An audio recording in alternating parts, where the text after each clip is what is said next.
Hi everyone, I'm Harikamni, founder of About That. Today I have Anshul with me, who is a therapist, and here at About That we talk about all things mental health without any judgment. Hi Anshul, Hi Hari. can Hi you everyone. can you give us a brief introduction about yourself? Yes.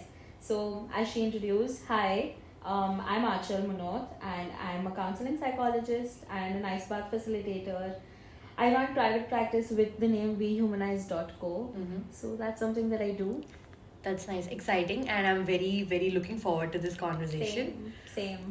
Okay, when we first started our discovery call, when we were like, okay, we'll do this podcast, we spoke about a few things. I wrote a few pointers, and out of which that stuck with me and that related to me was when you spoke about skin issues, because I think that's very common and most of us go through it.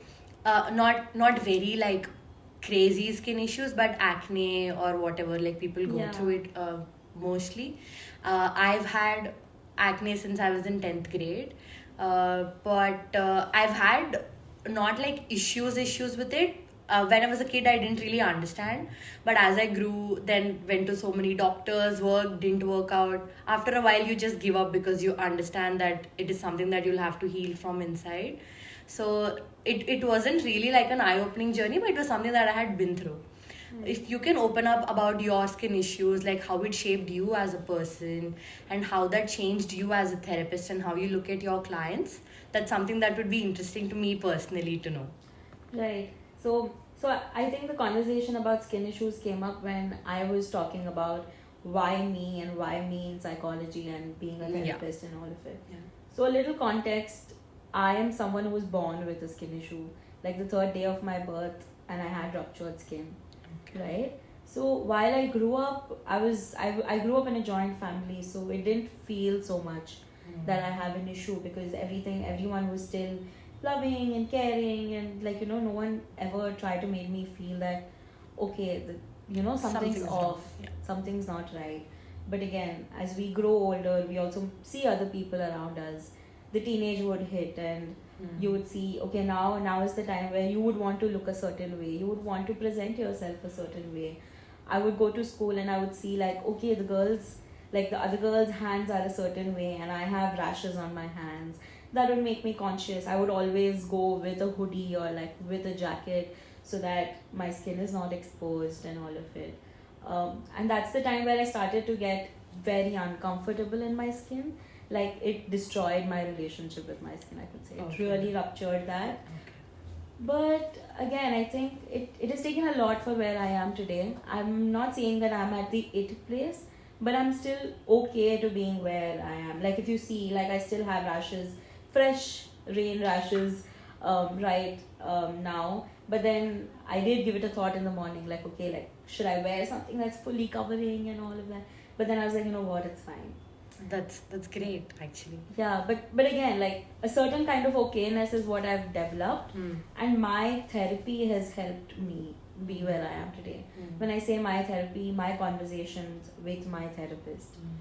That started with when I said like when I thought that okay, I'm not comfortable with my skin, I don't like my skin, and I don't like how I look because suddenly like my मेरा पहनावा बदल गया, like how and what I would wear changed.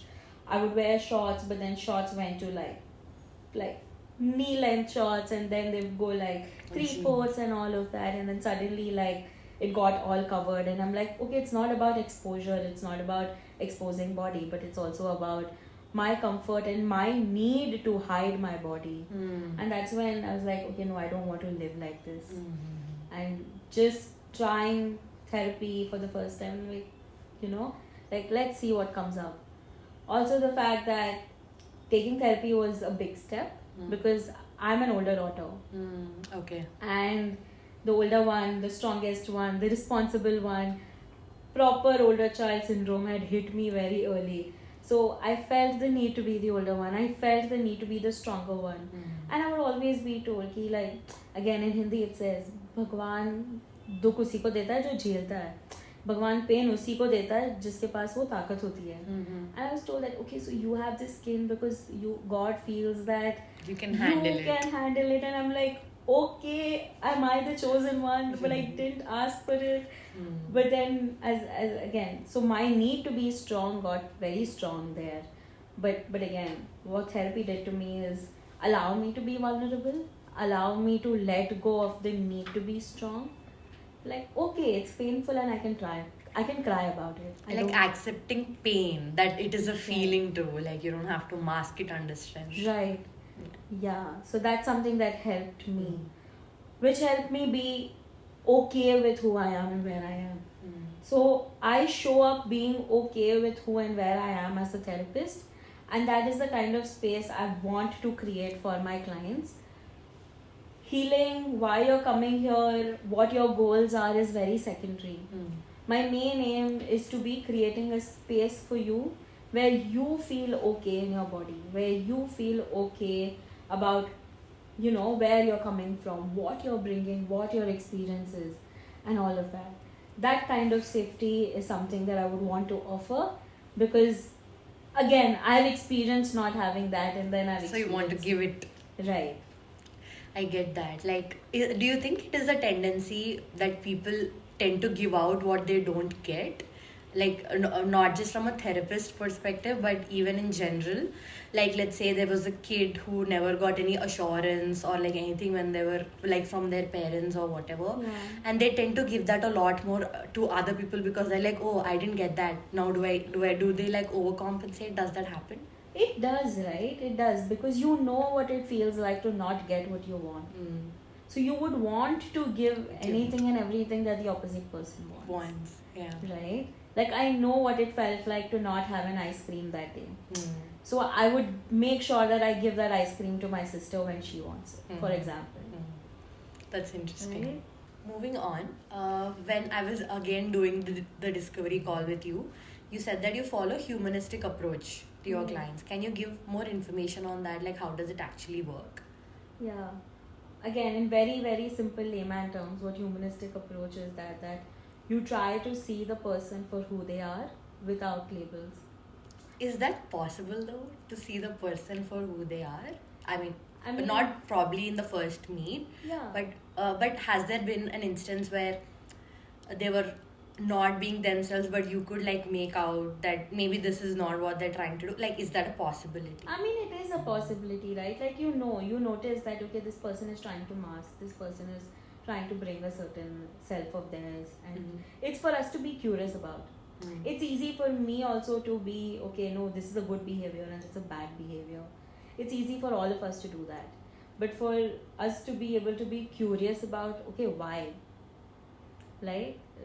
Like, again, say for example, if you're a rebel person, it's easy for me to say like, okay, being rebel is a bad behavior and one should not be a rebel, right?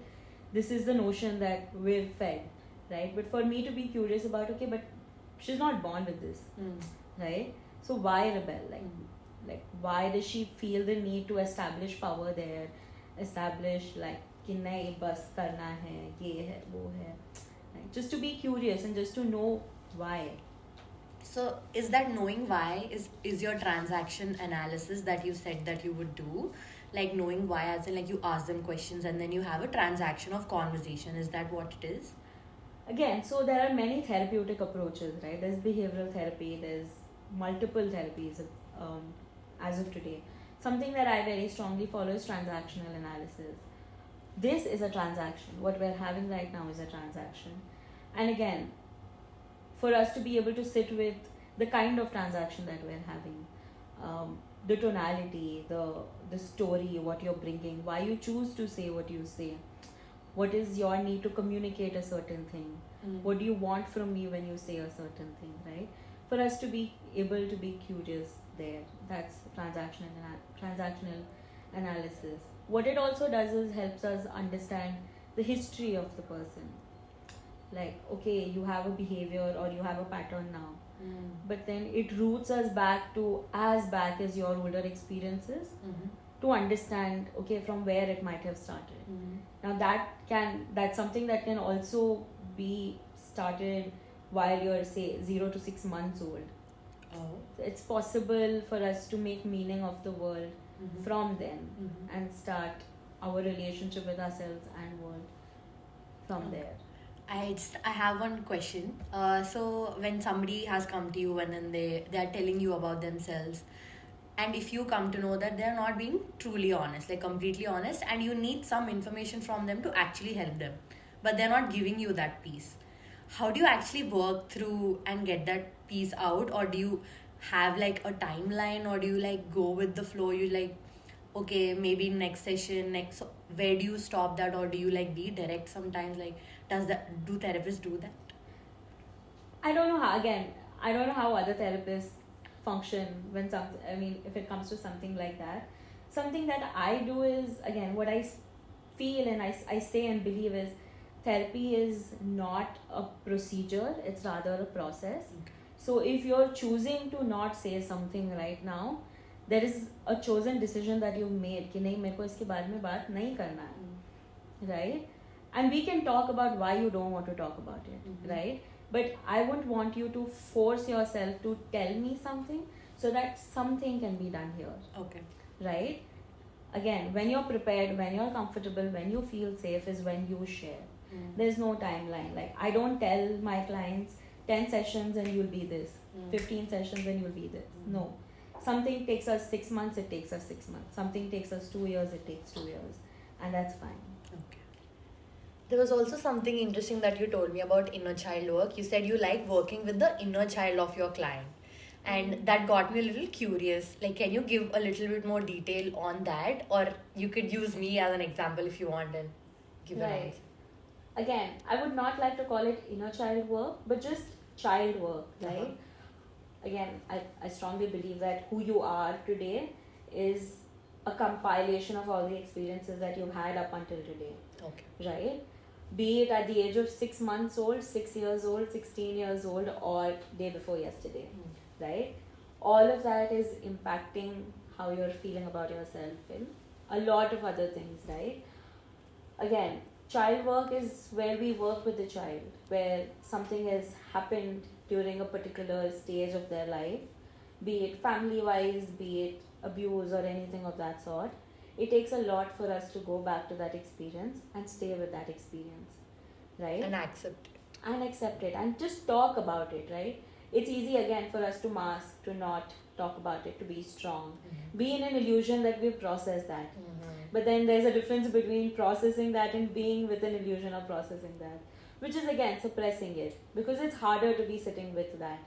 So to be having multiple conversations about that, and not just about that, but also about how you felt at that space, right? Like, say for example, a hypothetical example, again, if someone's had a ruptured relationship with their parents, and we're talking about a 6-year-old person, like a 6-year-old child, all they need is emotional safety, right?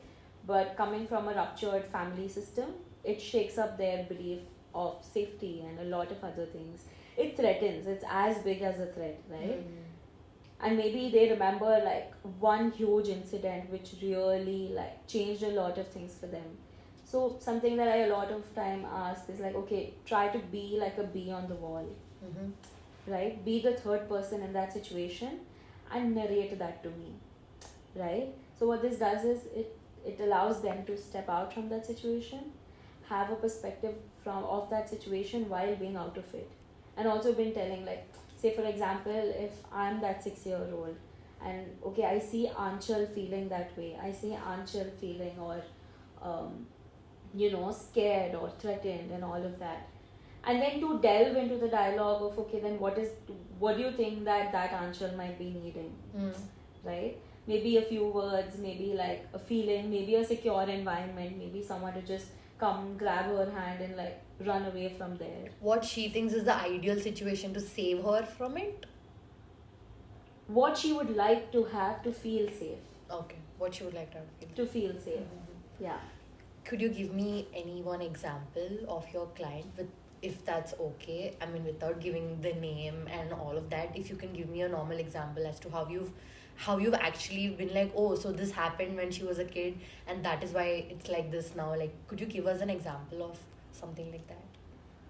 I don't think so, because again, it's a very chosen decision to not talk about my clients or the stories that that is being spoken in a session setting. But again, if I could bring in a hypothetical example, something similar, like say for example a 6-year-old. I don't know why I'm stuck at 6 years, but then again, a 6-year-old child being subject to domestic violence by their own parent, say for example, for their mother, right? Okay, mothers have their own reality to be able to be working, and who they are in that generation, they might have their own story, but it is like that is very independent to the child being subject to domestic abuse and all of it. There's no one around, there's father's absent at work, or like anything of that sort. For that child to be able to process and to be able to sit with the threat, it's very threatening. So for us to be going back to that conversation and to be having that conversation, so what exactly happened? What exactly did she do? What did you do? What did you feel like? Did you cry? Did you not cry? Right? How is it to talk about it right now? What does that bring up for you to remember that? Right? And that is the here and now work. Right? But also how it impacts in the long run is it shakes your belief system. It shakes it shakes it up to the fact that, again, I've heard statements like, if my parent is only not there for me, if I'm not feeling safe with my parent itself, then who else? I am not allowed to be feeling safe with anyone else. Hence, I need to build my safety guard. And that's when I will develop these mechanisms like people pleasing or being extremely strong, that what, I don't take your bullshit. I'm very strong and I don't need anyone. I would be that intimidating person in that room where that, okay, no, she can't be taken advantage of. Because she has been taken advantage of when she knows what it feels like to be in pain. She knows how it feels like to be in pain. And she would want to guard herself from that. So it completely changes the outlook of how they perceive the world around them. Yeah. And so basically it's their past experiences, they have brought it to their present, and that is how they see the world.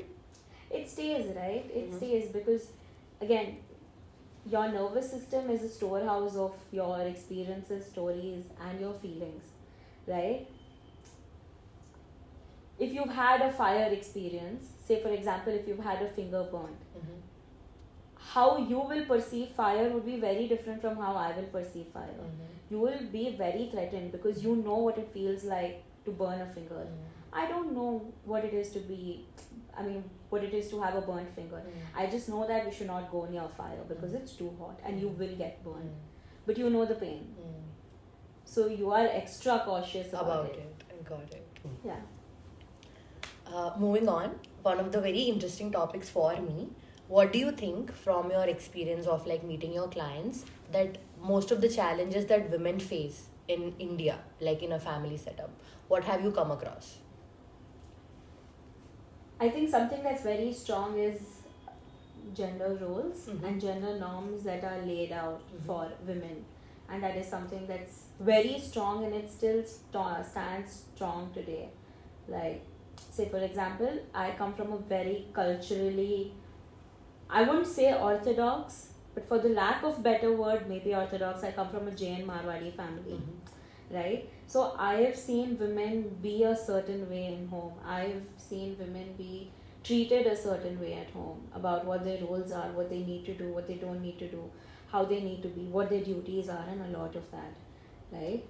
So again, like, it just comes with even as a woman today, like, it just comes with a lot of rules to be a certain way. Like, I was not born in Hyderabad, but now I am in Hyderabad in a nuclear family, and we're 3 sisters. So there's the only male in our home is my father, right? And that changes a lot of things. Like, I see how the brothers in the family are spoken, treated, and all of that, and how we're spoken, treated, and all of that. It's not like we're not celebrated, we're not all of that, but still, like, it comes down to, ठीक है, but वो भी तो करना है, ठीक है, but शादी भी तो है, ठीक है, but ये रोटी तो बनानी आनी चाहिए, so something, again, I don't know how to make rotis, for example. What I do is I just belo fry and put a katori on it and cut. And that became like a conversation, right? And these are few examples that I have picked from my life, and that resonates very strongly with the women that I work with. Again, I the age bracket that I work with is 18 to 35, 40, right? And this is where a lot of women are also struggling from their identities, having a dissonance or a confusion. Again, not confusion, but again, struggling to find a balance between what they want to be and what they should need to be. And this should is set by their family? Set by the society, right? Again, like family is a representative of society there, but I'm a social animal, you're a social animal. We're actively part of the society, right? And for me to be able to fit into the society, I need to give in to what's laid out for me. Otherwise, again, I said, I will be outcasted, I will be called rebel. And we don't want that, because that's uncomfortable. So, yeah, but to answer what you said, family becomes a representative of the society. Do you think it's changing now, or do you still see it's very prevalent? I still see it being very prevalent. Like, again, women now are very woke, they're very out there and wanting to talk about a lot of things, wanting to question a lot of things. And I think being able to question is where it all starts, right? Okay, like if you're expecting me to do a certain thing, fine, but like tell me why. Yeah. Right? And that's happening. That is something that I'm very actively seeing. That is something that I also hear in dialogues when I talk to my clients, when I work in groups, and when these other women that I talk to, and that's inspiring. Like to be able to question, because again, something that I have seen is even to be able to question something felt like a privilege from my mother's generation. Like, nahi, karna hai to karna hai, पूछने की बात ही नहीं है. Yeah. Right? But for us to be able to allow ourselves to have, again, like, to question is something like why should we do it, or like why it needs to be done. Yeah, like, okay, fine, but tell me why. And that why is mostly like karna hai. Like, do you think they'll have any like sane reasons for, like, let's say a few things? Like for example, like when my relatives come home, all of us are sitting, they ask a kid or like a woman only to can you go get a glass of water?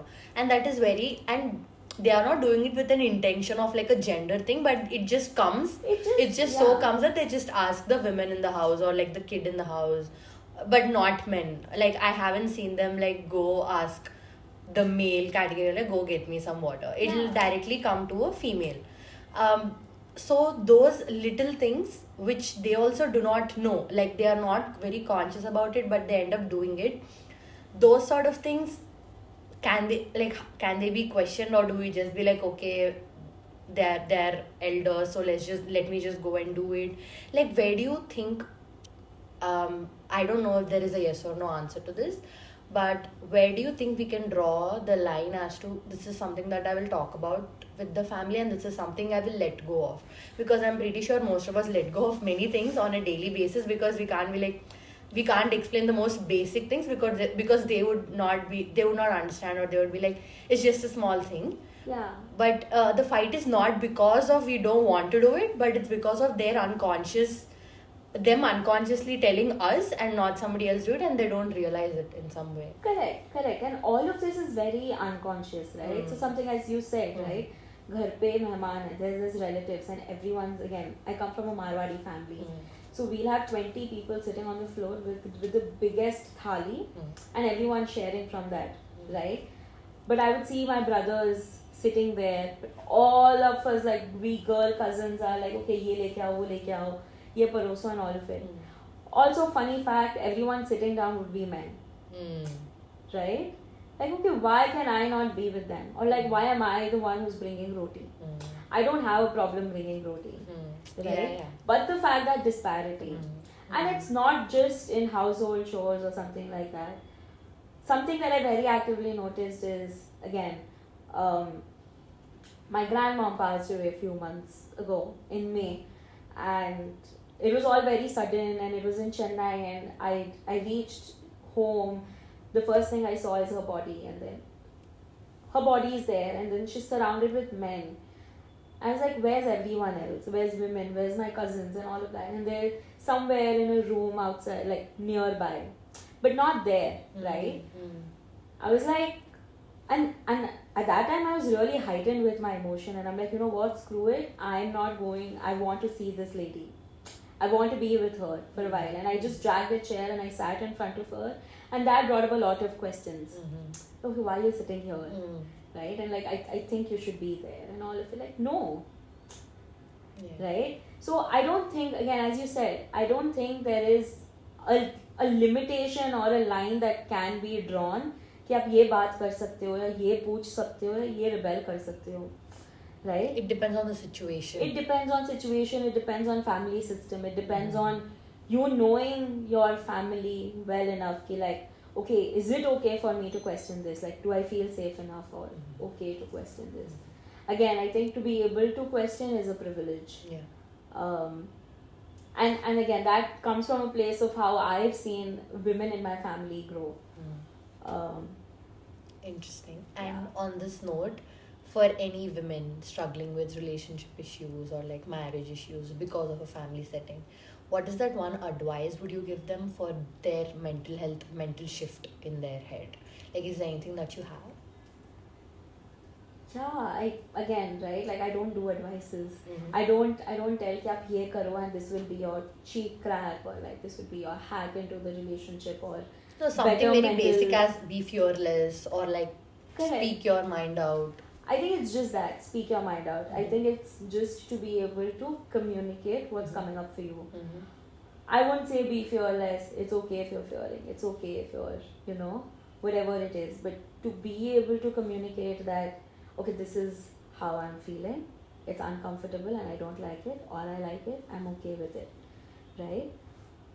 Yeah, I think just to be able to communicate is How they're feeling about something. how they're feeling about anything and everything, right? Otherwise, what happens is it creates a rupture between Suppress- the relationship. Yeah. Because now, say for example, if you're the guy, I'm the girl, right? And I am suppressing something, that would still stay with me, that I'm not saying it out loud to this person. And that creates rupture from my end towards you.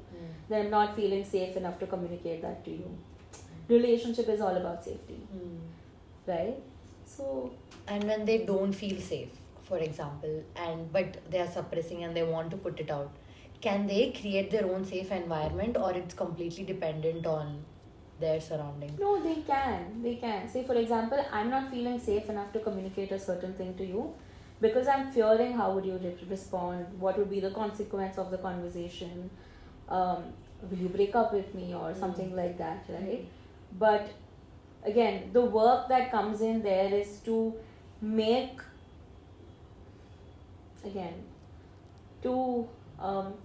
something very actively comes up there is, again, what comes up for you as a feeling, to make it very independent of what your response would be, Okay. right?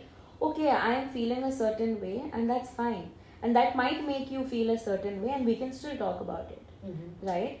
But just because you will feel a certain way doesn't mean I cannot feel a certain way, right?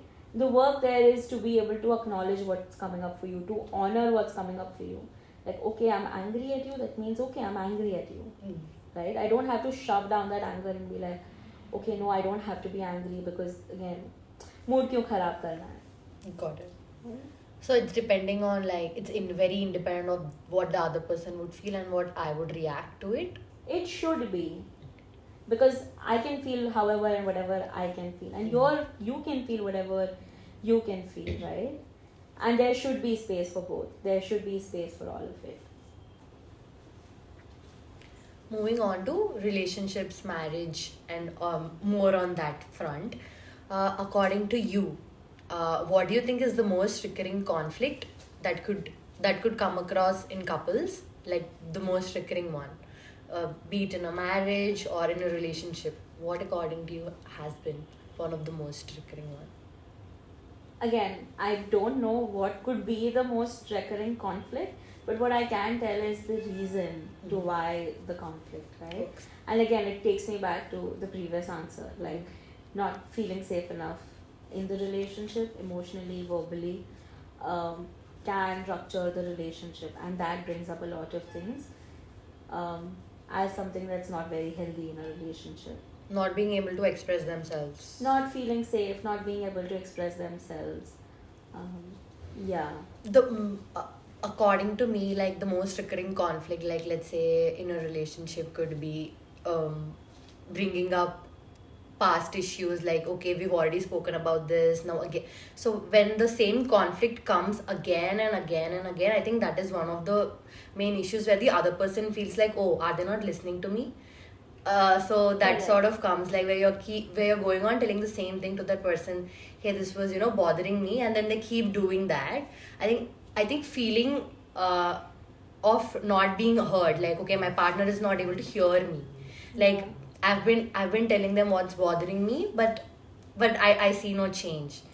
That is one of the things that I had observed in my friends or like in the family setting, where the same thing keeps on happening, and then one time the other person just bursts out, like, I can't take it anymore, sort of a thing. And that sort of, and then the guy or the girl is like, why are you overreacting? Or like the use of words like, but it's just so simple, like, why are you overreacting? And like dismissing the other person's emotions, saying that it's just I think maybe you're thinking too much. Yeah. Being heard, like being able to talk is one thing, but the other person actually trying to understand what you are trying to say, and like keeping an effort, see, okay, they're telling me this and I think it really bothers them, and then changing. So I think no change of behavior is one of the biggest conflicts, I think, in a relationship. Like changing the behavior, not as in you change your entire core personality, not something like that, but being considerate. I think if Yeah. you are considerate enough, I think it's okay. Like you don't have to drastically go and change yourself, because at the end of the day, when you love someone, you love them for their flaws, and then you love them for whatever.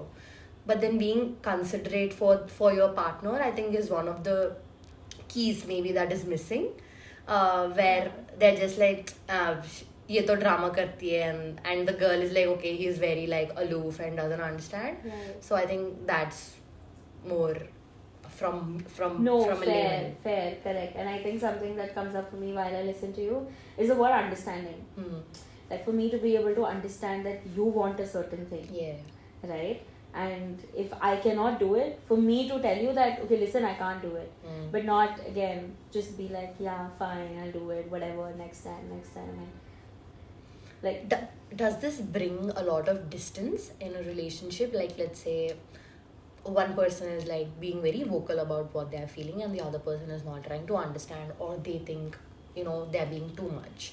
Does it bring a lot of distance? And if it does, it should not feel like only one person is trying to like keep it alive, or like Yeah. trying to fix it. So how, if there's somebody who wants to like desperately save their marriage, and the other person is just not trying to listen, so how do they close that distance? Like, is communication, yeah, communication is the key, but sometimes, most of the times, communication only works when the other person is also listening. correct. So how, is there a way that they can not end it completely, but is there a way that they can reduce the gap? Yeah, again, I think firstly, it does bring distance, right? Because now I'm not feeling safe with you. Like, safe, I'm that person where you're constantly telling me something, and I'm like, yeah, fine, whatever, I'm not in the mood to listen and all of it. That creates a rupture from your end. You're like, what is wrong with her? I just keep telling, and she's not listening, right? And that obviously brings up animosity from your end. Say, again, hypothetically, I'm someone who has a particular love language, and the opposite person is having a particular love language, and which is very different, right? So I need a certain thing which the opposite person can't give, and they need a certain thing which I can't give. Either I can break up, saying that, okay, I'm not happy with this, I'm not getting what I want, and you're asking too much from me, you're asking something that I can't give, and I don't think this will work out, right? What also can happen is for you to talk it out and be able to tell that this is what I want and this is what you're giving, I don't want that. And similarly, you are asking that, and maybe I'm not in the capacity to give that, and this is what I can give, right? For you to be able to, again, for me, it boils down to communication. I'm very biased towards communication and to be able to talk it out there. Um, However you're feeling, like if you're feeling that, okay, you're making me angry because you just keep saying yes and just not listen to me, right? To be able to tell that. For me as a partner, to be able to tell that you keep expecting something from me again and again and again, and I can't do that, right? That bridges gap. That creates room for understanding. What if it does the opposite? Like when the other person is asking you of something and then you're like, but I am not in the capacity to give that to you. Correct. Does that, okay, communicated good, but does that not bring gap? Like when you say I'm not in a situation to give you what you want, of course you can't say yes to everything and anything. Uh, Mostly like their emotional connection. Like, do you think that will go to a toss? Like, are they not able to do it for me? Why do they not have the capacity for me? Like, does that bring gap or does it close it? No, it can. It can go to the heightened emotion of anger and be like, okay, this is not happening. You're not understanding. Like, now you're saying me that you can't give what I want and all of that, right? It's bound. I mean, you're bound to feel upset. You're bound to feel angry. But then when you sit with it, when it dials down, you're also able to see things from a larger perspective.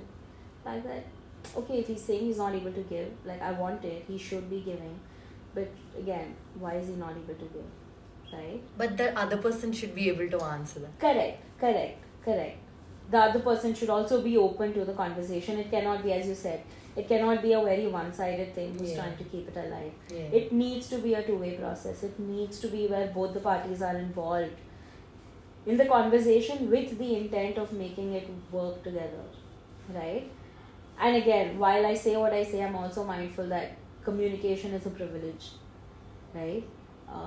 You being like, a lot of time people are not even able to tell what they want to tell to their partners, right? And it's difficult. But again, very bad. On that note, do you think it's important to address everything, like with their partner? Like in a day you could be feeling like thousands of emotions, and sometimes you deal with a few, and there are a few things that you might want to share, and something you will just deal with. So is it important to share everything, or Not necessary. Like, again, as much as they are your partner, they're still just your partner. They're not your entire world, right? And which is why, but I mean, again, there's a duality to your question. I would want to be able to communicate everything where you are involved and when it's related to you, okay? but not everything that I feel throughout the day. It's not possible. I can't tell you how I felt while my conversation with, say, you, with my partner, right? I might forget. There are 100 other things that we might talk about. So, but If you ask me, I would like to share everything. correct. I don't know if that is I don't know if that's an ideal thing or not, but I would like to share each and everything, like not like to the second, but I would like to tell most of my life to my partner, because I feel like when they know what I go through in a day or what I think about in a day, they also get a perspective of me. They also get to know me better. Correct. If I only limit it to an extent where, okay, I'm just gonna talk about where you are involved or like where we are involved, I think it's very important for a relationship to go in a long run, for them to know my world and for me to know their world. Though we might not be making decisions on it, but they need to know how, like, let's say if I did a podcast today, like my partner would want to know how I handled it, or like how what happened to me in a day. Correct. And if he has gone somewhere, I would want to know like what's happened and all that. I don't really mind being smothered by information, because I need assurance, like in a way that I need to be their safe space. Like I have that itch. Correct. And I want them to be my safe space too. So in that aspect, I tend to share everything and anything with my partner. Like the third person might never know, but if you go to him, he might know about everything in my life. And that kind of creates a safe space for me. Because I know that tomorrow when I marry that person and when I live with him, he already knows my world, he already Correct. knows my challenges, and there is some sort of safety and some kind of calm that brings Yeah. for me. But I think it's different for Correct. Again, as said, there's no right or wrong way to this, right? That's your way, right? Again, what I said is that it's not that I will only talk to you about where you're involved. I would want to be able to talk about everything. But it's okay if I'm not able to talk say about few things. everything. Yeah. But I should or I would want to be in a place where at least wherever you're involved, I am able to tell that to you. Right? That's an at least, right? But apart from that, again, it's the whole world, and you can talk about whatever you feel like to them, whatever one feels like to share with their partners. Interesting. So, on a closing note, is there anything that you would like our viewers to know about therapy and any myths that you want to debunk? No, I think it's just, I think something that I want to talk about therapy is, again, therapy is it's seen in a very bad light. It's seen with a very taboo-ish light. And I hope there is some kind of openness to the idea of therapy, because therapy is not just a place where you fix something or you get healed, or when you have a problem or an illness sort of Or thing. it doesn't mean that something is wrong with It doesn't mean that there's something, it doesn't mean that something's wrong with you. Yeah. But therapy can just be a safe space that you're wanting. Otherwise as well, it can just be a space for you to be able to talk, tell whatever you want to. And I think, I personally feel, again, being a therapist, I'm very biased towards therapy. I feel everyone should try therapy and be in therapy. Yeah. All right. It was really great talking to you. I think I've learned a few things from this conversation. I'm pretty sure people watching this will too. Nice meeting you, and thanks. No, and likewise, I think there's so much I'm leaving with in terms of perspectives while in conversation with you, and thank you so much for calling me and letting me talk, letting me yap. My pleasure.